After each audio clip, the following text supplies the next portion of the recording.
Tuhan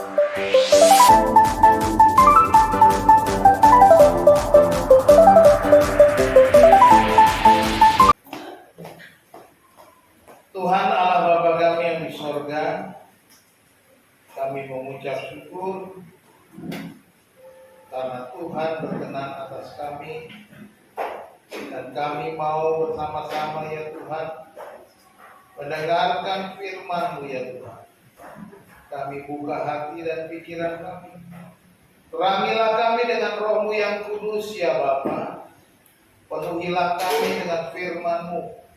Berikanlah kami hikmat dan pengertian supaya kami dapat melakukan kebenaran-kebenaran yang kami dengar. Terima kasih Tuhan, berbicaralah kepada kami semua. Kami berdoa di dalam nama Yesus Tuhan kami. Amin. Silakan duduk. Selamat pagi semuanya. Salam. Di nama Tuhan. Bapak Ibu Saudara dikasih Tuhan, hari ini kita patut bersyukur kepada Tuhan oleh karena kita sudah menerima penebusan, sudah menerima anugerah yang besar, anugerah yang ajaib yang Tuhan berikan kepada kita. Dan oleh karena itu, sebagai orang percaya, kita semua dipanggil untuk menjadi hamba-hambanya. Kita disebut dengan panggilan sorgawi. Bapak Ibu yang dikasih Tuhan, mari kita bersama-sama membaca Alkitab kita dan kitab Filipi pasal 3 ayat 13 dan ayat 14. Saya mau kita membaca bersama-sama dua ayat firman Tuhan ini. Filipi 3 ayat 13 dan 14. 1, 2, 3. Saudara-saudara, aku sendiri tidak menganggap bahwa aku telah menangkapnya, tetapi ini yang kulakukan, aku melupakan apa yang telah di belakangku dan mengarahkan diri kepada apa yang di hadapanku, dan berlari kepada tujuan untuk memperoleh Dia, yaitu panggilan surgawi dari Allah dalam Kristus Yesus. Saudaraku yang dikasihi Tuhan, Paulus bersurat kepada jemaat di Filipi. Dia dikatakan bahwa dia berlari-lari kepada tujuan untuk memperoleh hadiah, yaitu panggilan surgawi dari Allah dalam Kristus Yesus. Bapak Ibu, suatu hari saya naik kereta api dari Semarang ke Jakarta. Ya, waktu itu mau pulang ke Jakarta, Argo Mulia, agak bagus kereta apinya.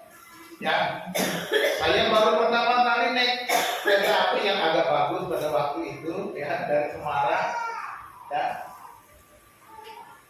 Sebelum-sebelumnya saya pernah naik kereta api, tapi biasanya kereta api ekonomi. Ya, kalau kereta api ekonomi tentunya ya semuanya serba ekonomi, ya kan? Suatu kali saya naik Argo Mulia ini, dalam perjalanan dari Semarang saya merasa ya naik kereta api biasa gitu kan. Saya pikir semuanya sama saja, mau Argo maupun yang ekonomi, saya pikir semuanya akan sama gerbong keretanya. Memang beda tempat duduknya, beda fasilitasnya. Tapi pada suatu kali saya ingin ke toilet pada waktu itu. Mau ke toilet kan, karena itu gerbong-gerbong itu tertutup semua pintunya karena ruangannya pakai AC, ya. Kereta apinya pakai AC semua. Jadi saya biasanya kalau naik kereta api saya tinggal geser pintunya, dan gitu kan.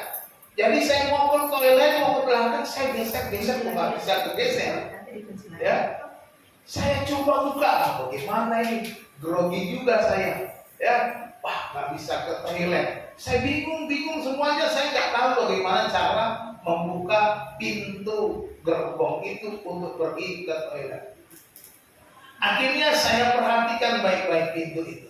Ada nggak kuncinya gitu? Bagaimana membukanya? Tiba-tiba saya tertuju pada satu tombol. Tombolnya itu, lambangnya itu seperti lambang bel, lambang nada apa? Not balok, gambar not balok.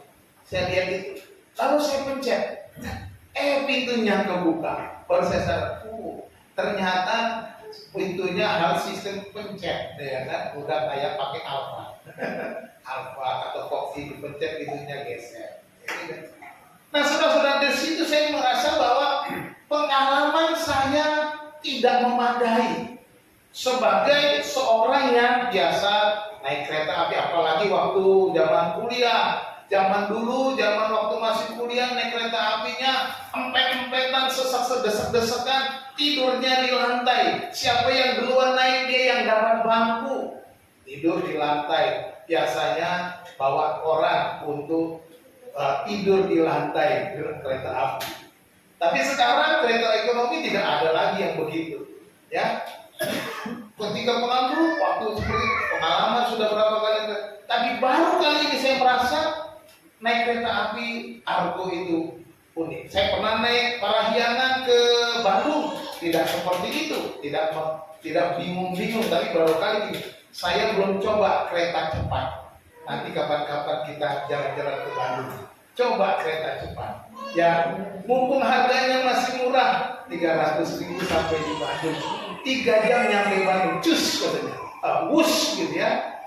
Kita nggak tahu bagaimana. Tapi pengalaman ini membuat saya belajar bahwa saya harus terus belajar. Demikian juga Rasul Paulus dikatakan, dia berkata, aku sendiri tidak menganggap bahwa aku telah menangkapnya, tetapi ini yang kulakukan, aku melupakan apa yang telah di belakangku dan mengarahkan diri kepada apa.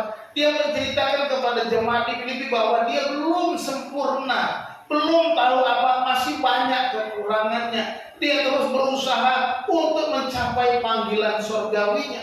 Nah, Rasul Paulus di sini kita lihat Paulus ini dia menulis kira-kira kalau dengan kitab Ibrani itu kira-kira 13 surat dalam perjanjian baru. Dan pelayanannya itu dia menjangkau orang-orang non-Yahudi. Ini panggilannya. Yesus memilih dia ketika dia dipilih oleh Yesus, berjumpa dengan Yesus. Dia dipilih untuk memberitakan Injil kepada orang-orang bukan Yahudi. Nah,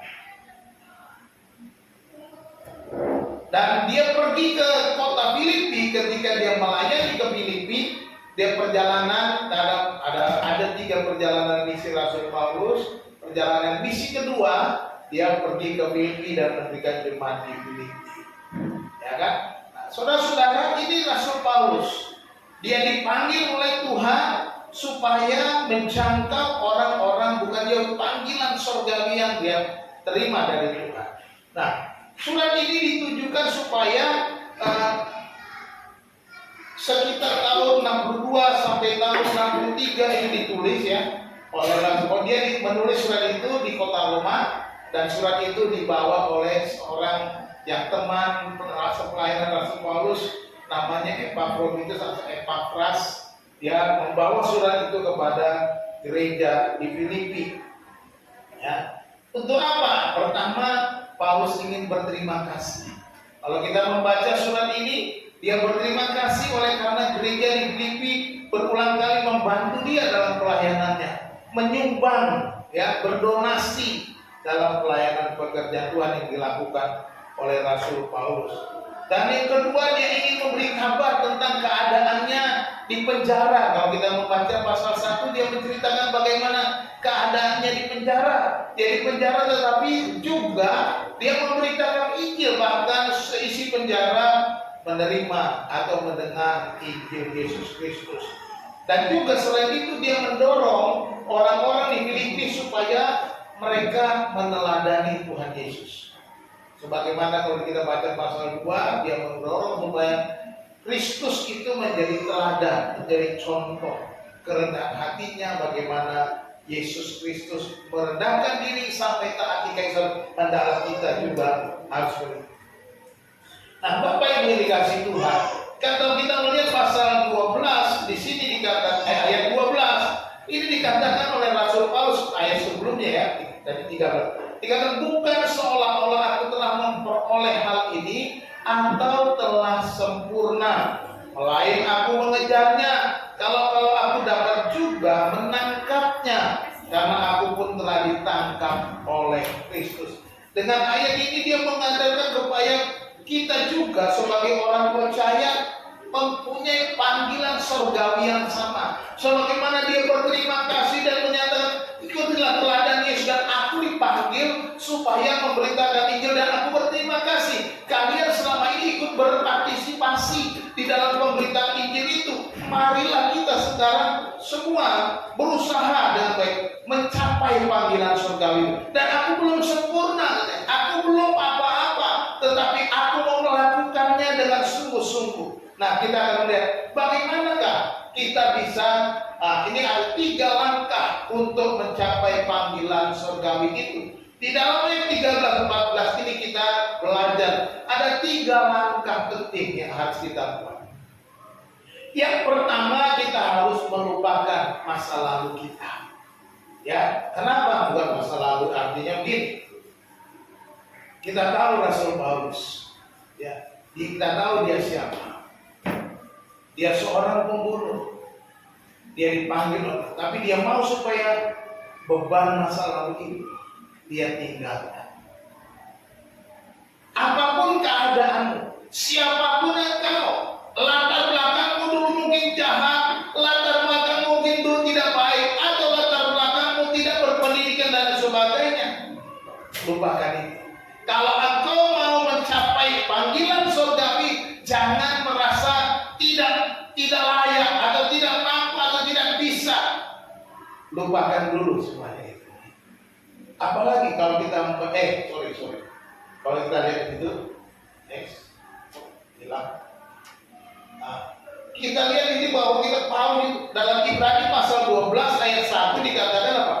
Karena kita mempunyai banyak saksi bagaikan awan yang mengelilingi kita, marilah kita menanggalkan semua beban dan dosa yang begitu merintangi kita dan berlomba dengan tekun dalam perlombaan yang diwajibkan bagi kita. Di dalam surat Ibrani ini dikatakan supaya kita bisa berlari, supaya kita bisa masuk dalam sebuah perlombaan, kita harus tanggalkan semua beban, semua dosa yang begitu merintangi kita. Ini yang diingatkan. Ini yang sebenarnya beban masa lalu. Semua beban masa lalu tanggalkan, semua beban dosa tanggalkan, tinggalkan itu supaya apa? Supaya kita bisa melangkah lebih baik, supaya kita bisa terus maju, supaya kita bisa mencapai sasaran, supaya kita terus bisa bergerak. Tanggalkan semua beban, jangan sebagian. Ya, semua dosa, jangan sebagian. Yang ini aku masih suka Pak, jadi ya kayaknya susah meninggalkan. Jangan. Kalau kita mau bertumbuh, kita mau mencapai panggilan surgawi, tanggalkan semua itu supaya apa? Supaya itu tidak merintangi kita. Kita digambarkan seperti seorang atlet yang masuk dalam gelanggang pertandingan. Kita bertanding dengan begitu rupa. Kita bertanding seperti seorang atlet yang terus berlomba. Itu sebabnya perlombaan itu harus menanggalkan semua beban. Demikian juga pertandingan rohani yang sedang kita lewati, yang sedang kita jalani pada saat ini. Kita harus tanggalkan semua beban, semua dosa, yang semua itu akan merintangi perjalanan rohani kita. Paulus orang pembunuh, ya, lupakan itu. Para rasul, kalau melihat mereka hanya latar belakang orang-orang yang tidak terpelajar. Sebagian daripada mereka adalah para nelayan, ada juga pemungut cukai, ada juga pekerjaan yang lain, tetapi rata-rata tidak terpelajar secara pendidikan agama. Mungkin mereka hanya belajar dalam sinagog, belajar dalam agama-agama yang tradisi-tradisi Yahudi, tetapi mereka tidak dalam golongan orang berpendidikan yang sesungguhnya. Sebagaimana dalam kitab-kitab para rasul, ketika rasul-rasul itu memberitakan Injil, para imam-imam itu berkata kepada di antara mereka satu dengan lain, mengapa mereka bisa sehebat itu? Sedangkan mereka bukan orang yang terpelajar. Ya. Kalau golongan imam adalah golongan-golongan yang terpelajar. Paulus termasuk orang yang terpelajar. Dia murid Gamaliel, tetapi dia seorang pembunuh. Kalau dia belajar atau melihat kepada dirinya, aku gak layak, aku pembunuh, aku gak bisa. Dia mungkin tidak bisa mendapat. Jadi Tuhan memakai mereka, bukan mereka yang mampu, tetapi mereka yang mau. Ya. Bukan yang mampu. Kalau soal mampu, kalau orang mau, Tuhan bisa beri kemampuan. Amin. Bukan itu syaratnya, bukan mampu dulu, tapi mau dulu. Saudara dan saya harus mau dulu melangkah. Saudara mau mencapai tujuan panggilan surgawi itu. Supaya apa? Supaya saudara bisa diperlengkapi oleh Tuhan. 2 Timotius 3. Coba tolong satu orang baca. 2 Timotius 3. Ayat yang ke-17. Coba baca ayat 17. Ada yang bisa baca? Atau sudah nggak bisa baca semua?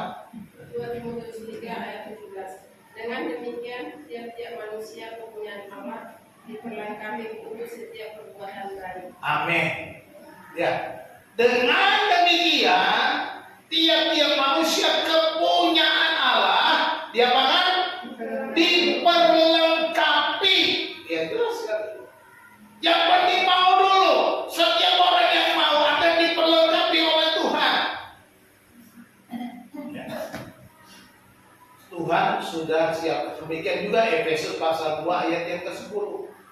Bilang, karena kita ini buatan Allah diciptakan dalam Kristus untuk melakukan pekerjaan baik. Ya, kita ini buatan Allah yang dipersiapkan Allah sebelumnya untuk melakukan pekerjaan baik yang mau supaya kita hidup di dalam pekerjaan baik. Allah sudah persiapan, Allah perlengkapi. Jadi setiap kita mau dulu, bukan soal oh aku bisa, aku hebat. Lupakan itu. Ya. Timotius dinasihati dalam 1 Timotius pasal 4 ayat 12. Jangan seorang pun menganggap engkau rendah karena engkau muda. Jadilah teladan bagi orang-orang percaya dalam perkataanmu, dalam tingkah lakumu, dalam kasihmu, dalam kesetiaanmu, dan dalam kesucianmu. Timotius diingatkan oleh Paulus supaya jangan minder karena engkau muda. Orang yang merendahkan kamu jangan minder. Karena engkau masih, tapi engkau apa? Jadi teladan. Jadi teladan. Ketika kita menjadi teladan, tidak ada orang yang bisa merendahkan kita. Ketika kita menjadi teladan di dalam perkataan, di dalam tingkah laku, di dalam kasih, di dalam kesetiaan pelayanan kita, dan khusus dalam kesucian hidup, siapa yang akan merendahkan kita? Tidak ada. Ini standar yang Tuhan mau bagi orang percaya. Jadi lupakan kalau kita merasa Tuhan, saya ini gak ada apa-apanya. Ya, gak apa-apa kata Tuhan. Yang penting maukah engkau capai panggilan surgawi. Tuhan, saya tidak pandai bicara, kata Musa. Oke, gak masalah. Aku suruh Harun jadi juru bicaramu. Tuhan gak kualat. Tuhan, aku ini dari keluarga kecil, dari kelompok kecil, dari suku yang tidak diperhitungkan oleh bangsa Israel, kata Gideon. Gak apa-apa, Opa, berangkat saja. Aku pilih, mau atau tidak. Jadi seperti itu. Jadi bukan besarnya kita, bukan hebatnya kita, bukan pintarnya kita yang paling penting, tetapi mau kita. Kita mau melupakan semuanya, meninggalkan masa lalu kita, menanggalkan semua beban dan dosa yang merintangi.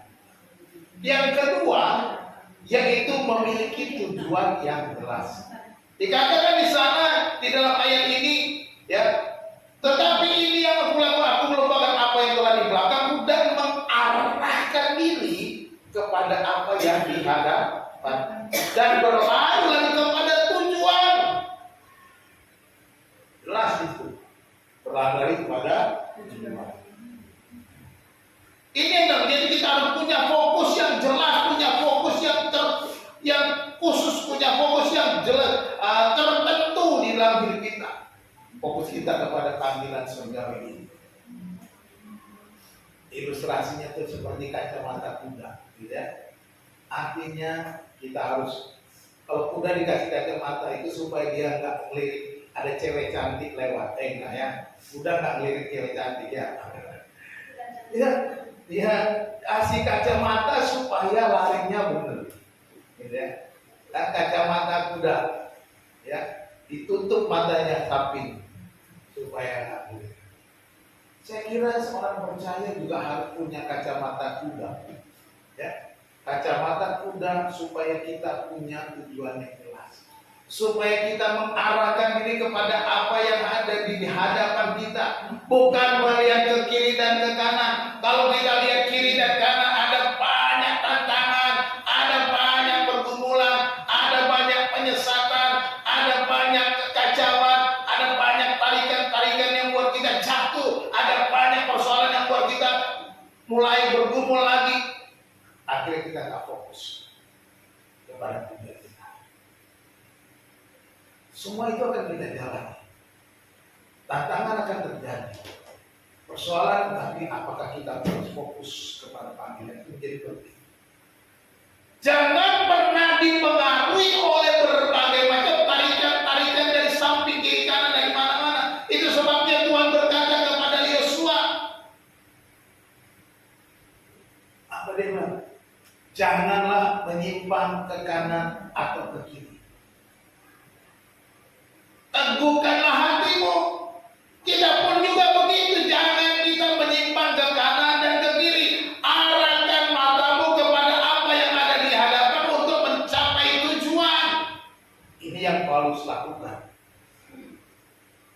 Dia lupakan masa lalunya yang buruk. Dia lupakan kegagalan-kegagalannya. Dia mau fokus kepada panggilan surgawi itu. Dia mengarahkan diri kepada apa yang ada di hadapannya. Sekalipun dia harus masuk penjara dan satu ke penjara yang lain, bahkan sampai ke Roma, dia masuk di penjara di Roma. Dia harus jalan itu. Karena apa? Panggilan surgawi itu saja. Dan penjara tidak membuat dia kehilangan arahnya. Tidak membuat kehilangan arah. Ini yang harus kita lakukan. Anak muda, jangan engkau kehilangan arah oleh karena uang. Jangan engkau kehilangan arah oleh karena perempuan atau lelaki ganteng, wanita cantik. Engkau gadaikan imanmu. Hati-hati. Jangan kehilangan arah. Oleh karena semua itu, cobaan-cobaan akan terjadi dalam hidup kita. Yesus mengajarkan kepada kita di dalam Matius pasal 11 itu. Matius 11 ayat 28 dan 29. Satu orang baca. Matius 11 ayat 28 dan 29. Mari silakan satu orang baca cepat. Marilah kepadaku semuanya yang letih, lesu dan berbeban berat, aku akan memberi kelegaan kepadamu. 29. Pikulah Aku yang kupasang dan belajarlah kepadaku, karena aku lemah, lembut dan rendah hati, dan jiwaku akan mendapatkan ketenangan. Yesus ajak kita, mengundang kita, marilah kepadaku semua yang letih lesu dan berbeban berat. Aku akan apa? Memberi kelegaan kepadamu. Tapi memberi kelegaannya enggak enak. Dia bilang, pikulah kuk. Dia bilang, aku akan memberikan engkau kuk. Pikulah kuk yang kupasang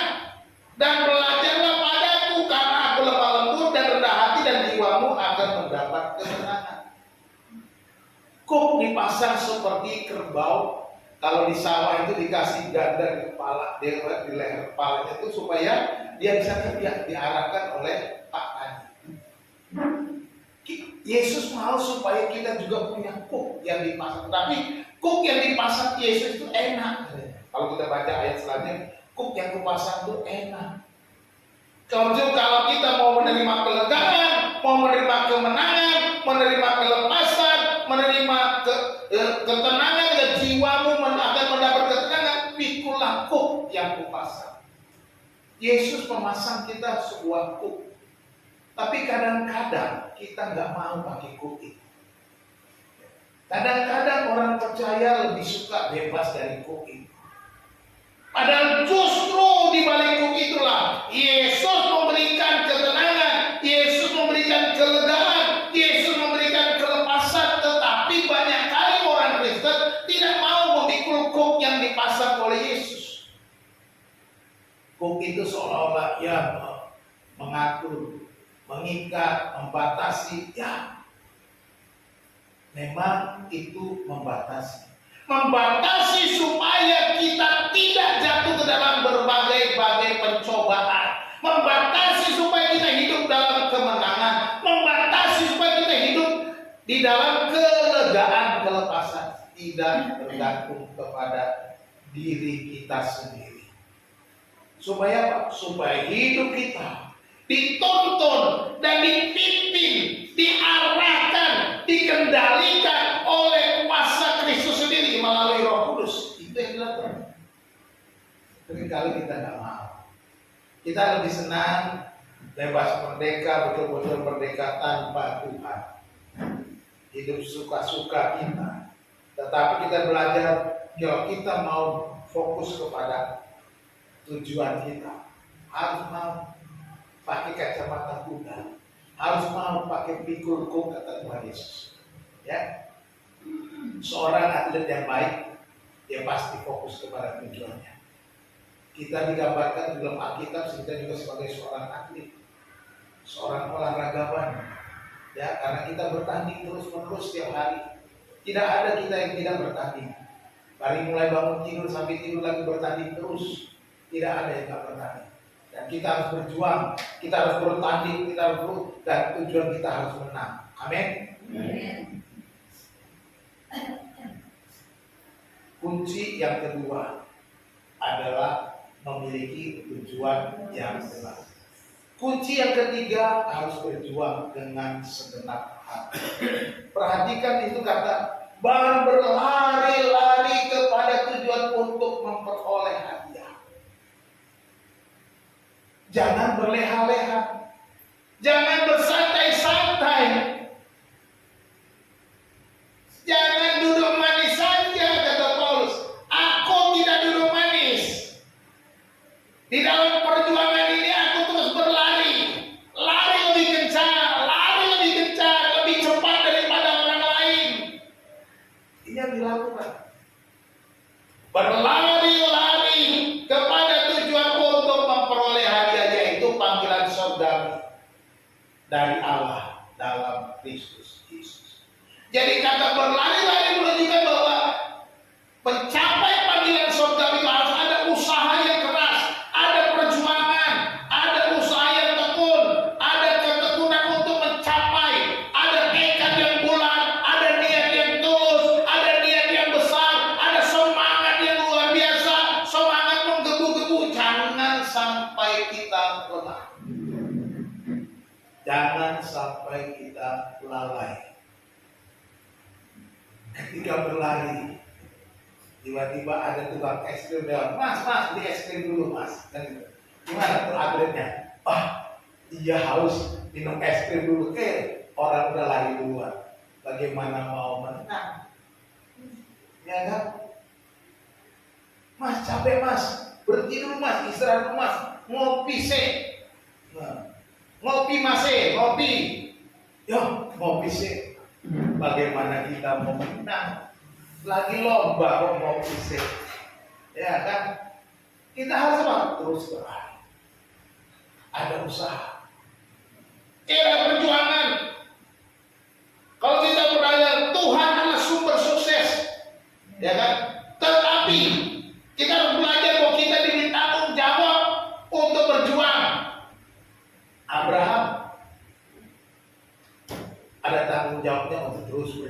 ke tanah perjanjian. Yusuf begitu banyak penderitaan yang dia lewati, tetapi dia berjuang. Musa begitu juga, dia berjuang untuk mencapai. Yosua luar biasa perjuangannya melawan musuh-musuh di tanah perjanjian. Daud sebagai raja dia juga berjuang. Semuanya berjuang. Ada tanggung jawab kita, tetapi semua itu karena kemenangan dari Tuhan. Jadi kalau kita lihat di sini, kita mendapatkan kemenangan karena pertolongan Tuhan. Namun bukan berarti kita tidak bertanggung jawab. Kemenangan akan diberikan jika kita bertanggung jawab penuh. Kemenangan akan diberikan jika kita menjalankan tugas kita. Kemenangan akan diberikan jika kita benar-benar sungguh-sungguh untuk menyerahkan hidup kita kepada Tuhan. Bagaimana kita bisa memperoleh kemenangan kalau kita tidak mau berjuang? Ya. Tuhan memang bisa memberi kekuatan. Contohnya misalnya, seorang anak sekolah. Wah, saya kan punya Tuhan yang maha tahu. Amin? Punya Tuhan maha tahu. Jadi kalau besok ujian, cukuplah saya berdoa saja. Bisa nggak? Tuhan, Engkau maha tahu. Engkau maha segala-galanya. Berikanlah aku jawaban supaya besok bisa menjawab pertanyaan ujian. Gak usah belajar. Emang bisa? Gak ada tanggung jawabnya. Tuhan bilang, enak aja. Lu yang ujian, gue yang ngerjain soal. Ya. Ada tanggung jawab. Kita harus belajar dengan Tuhan. Kita berdoa, Tuhan, tolong saya, berikan saya hikmat, berikan saya kemampuan, berikan saya ingatan. Semua yang saya baca, semua yang saya pelajari, supaya saya ingat ketika saya menjawab soal-soal ujian. Itu baru benar. Ada tanggung jawab. Demikian juga kalau kita mau punya usaha, Tuhan berkati usaha saya. Saya duduk manis, ngopi-ngopi itu dulu. Apa bisa usahanya bisa jadi besar? Ya tidak. Tanya aja si Obu. Nggak bisa usaha tambah besar duduk manis, ngopi-ngopi doang. Ya harus ada cari karyawan lah, cari ini lah. Kadang-kadang mesti marah-marah juga dengan karya. Kalian ini gimana sih, mahal sekali? Jangan kerja sana, kan gitu kan? Apalagi bosnya yang satu kan, parah lagi sama ini bosnya paling tinggi kan, biasanya istri bos paling tinggi. Kan begitu. Ya, semuanya ada usaha. Nggak bisa dengan doa lalu Tuhan kirim uang satu tas jatuh dari langit. Ya nggak ada. Ya. Kalau ada uang satu tas dari langit, saudara buka uang mainan kali ya. Wah, nggak mungkin duit jatuh dari langit. Kita harus ada tanggung jawab. Berjuang, katanya. Paulus, aku berlari-lari. Jadi semua pelajar, pekerja, semua harus punya tanggung jawab. Kita harus berserah kepada Tuhan, ya. Tapi kita juga berjuang. Penyerahan kita disertai kerja keras. Penyerahan kita disertai dengan perjuangan supaya apa yang kita kerjakan diberkati Tuhan. Itu yang harus kita lakukan. Dan Paulus katakan, aku berlari untuk mencapai tujuan, yaitu panggilan surgawi dari Allah. Jadi ada usahanya. Dia tidak mau. Bahkan dia berkata, aku melakukan lebih daripada rasul-rasul yang lain. Sekalipun aku ini paling bejat, aku ini paling bobrok, dari semua rasul aku paling jahat, dari semua orang aku paling berdosa, kata Rasul Paulus itu dalam suratnya. Dari semua orang aku paling berdosa, tapi aku berlari terus, aku berjuang terus, aku tidak sempurna, aku terus berjuang. Ini yang harus kita lakukan. Kita mungkin tidak bisa sempurna, tetapi kalau kita terus berjuang mencapai tujuan panggilan kita, ketika Yesus datang kedua kali dan kita akan disambut oleh Yesus. Marilah, hai hambaku yang baik dan setia, aku akan memberikan kepada 10 kota. 20 kota, 100 kota, akan tidak. Tuhan menyambut kita sebagai hamba yang baik dan setia. Jadi mari kita benar-benar menyerahkan diri kita dengan penuh tanggung jawab. Itu hal yang ketiga itu. Sekarang kesimpulan. Untuk mencapai panggilan surgawi itu kita perlukan apa? Apa tadi satu? Move on dong. Ya, move on katanya. Jadi jangan berputar di masa lalu. Lupakan masa lalu yang semua yang menghambat-hambat. Ya, itu yang kedua, fokus pada tujuan panggilan. Yang ketiga, berusaha sungguh-sungguh sebagai tanggung jawab. Ini 3 poin ini yang penting. Lalu apa yang harus kita lakukan? Yang pertama, bangunlah diri dengan iman di atas dasar firman Tuhan bahwa Anda adalah pilihan Tuhan. Ya, ini harus kita bangun. Aku ini pilihan Tuhan. Aku ini dipilih Tuhan. Aku harus mencapai panggilan surga. Bangun dengan melupakan masa lalu. Kita sekarang kita adalah ciptaan yang baru. Yang lama sudah yang baru sudah datang. Ayatnya dari 2 Korintus 15 sudah ada. Korintus 5 ayat 17. Jangan 2 Korintus 15 nambahin itu ayat pasalnya. Ya, 2 Korintus 5. Ya, kita adalah ciptaan yang baru, yang lama sudah sesungguhnya yang baru sudah datang. Jadi kita ini pilihan Tuhan. Sudah baru, sudah diperlengkapi, sudah dipersiapkan Allah. Amin. Jadi kalau kita membangun diri kita terus-menerus, maka kita akan move on. Amin. Yang kedua, mantapkan hati kita pada tujuan Tuhan atas panggilan yang sudah Tuhan tetapkan supaya kita menjadi berkat, ya. Bahwa Tuhan, bahwa Anda ada dalam rencananya untuk menjadi berkat, menjadi saksi, menjadi pemberita Injil. Pak, jangan jadi pemberita Injil lah, biar Bapak sendiri aja. Kami duduk-duduk manis saja. Ya nggak boleh. Ya. Karena perintahnya, jadikanlah semua bangsa murid itu untuk siapa? Untuk orang percaya. Kamu akan menerima kuasa kalau Roh Kudus turun ke atas kamu. Yang menerima kuasa siapa? Orang percaya. Bukan cuma pendeta. Orang percaya menerima kuasa supaya kita pergi ke Yerusalem, Yudea, Samaria sampai ujung bumi bagian kita. Beritakan Injil. Ya, jadi saksi. Ya, jadi saksi beritakan Injil, paling tidak saya sudah ulang-ulang katakan. Bagaimana menjadi saksi? Yang paling pertama adalah hidup kita. Itu adalah pemberitaan Injil. Sebab hidup kita adalah kitab yang terbuka. Artinya kita bisa dibaca semua. Dibaca tetanggamu, dibaca anak buahmu, dibaca bosmu, dibaca suamimu, dibaca istrimu, dibaca anak-anakmu, dibaca orang tuamu. Kita selalu dibaca. Ya, jadi kita harus cari pemberitaan. Ketika dibaca, orang Kristen tuh begitu tuh. Enak tuh jadi orang Kristen itu. Enak ya jadi orang Kristen. Nah gitu. Sampai ada statement yang begitu, baru saudara berarti berhasil memberitakan Injil. Ya, jadi begitu. Yang ketiga, berjuang. Berjuanglah dengan sungguh-sungguh, dengan tetap bersandar kepada Tuhan, bukan pada kekuatan sendiri. Nah itu. Berjuangnya dengan bersandar kepada Tuhan. Diberkatilah orang yang mengandalkan Tuhan dan yang menaruh harapannya pada Tuhan. Ayatnya dari Yeremia pada balik. Pasal 17 ayat.